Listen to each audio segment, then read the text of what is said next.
What happens when a people are rescued, but not yet ready to trust? Picture Israel. Organized camps, linen-clad priests, children clutching bundles, moving through sun-baked plains and stony ravines from Mount Sinai toward a distant, promised green. This question lies at the heart of Numbers, where a journey meant to take weeks stretches into 40 years. It is a story of movement and measurement, but also of the cost of unbelief and the patience of God. Here we count more than people. We count choices, consequences, and the slow shaping of a people's faith under fire and cloud. Numbers opens with preparation, a census that names each man and each tribe, tents arranged around the tabernacle like spokes around a sacred center. Priests in white linen stand by bronze altars, the ark is veiled and carried, silver trumpets sound, and tribal banners mark orderly columns.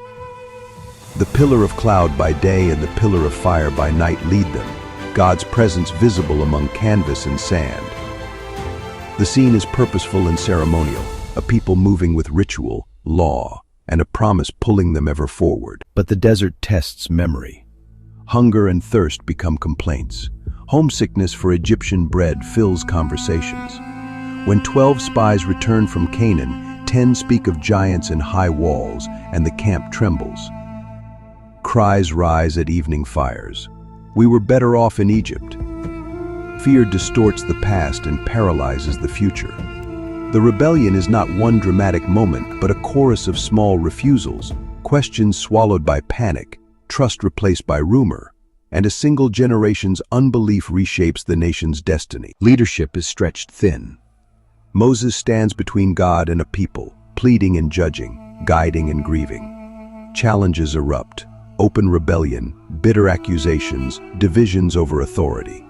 Even Moses reaches limits, moments of anger, costly decisions, and public consequences. The narrative shows leaders are accountable, their responses matter. Intercession, sacrifice, and sorrow mark the price of broken trust, and the community learns leadership carries both divine mandate and human cost. Yet amid failure, God's faithfulness persists. Judgment sometimes falls, venomous serpents, plagues, but mercy follows. The bronze serpent lifted for healing, fresh victories over hostile kings, and clouds that continue to guide. Provision arrives in manna, water from rocks, and protection from unseen threats. The ark is neither neat nor punitive alone. It is a pattern of discipline woven with steadfast care.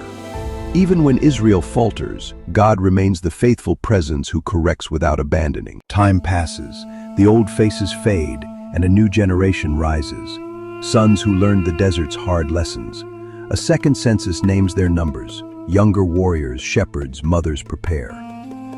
They rehearse marches, sharpen memories of covenant law, and gather stones of remembrance. At the border of Canaan they stand differently, hope tempered by history, ready to claim an inheritance shaped by trials.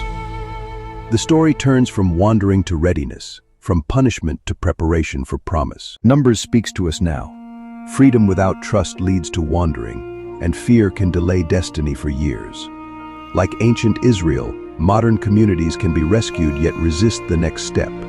The book calls us to honesty about doubt and courage to move forward, despite uncertainty, trusting the steady presence that leads. The book of Numbers reminds us that faith is tested not in dramatic rescues but in long seasons of trust. In the wilderness, God does not abandon his people, he shapes and prepares them. The path may be harsh and the journey slow, but the pillar still moves, step by step, toward promise. Those who learn to trust in the desert find themselves ready to walk into what God has prepared.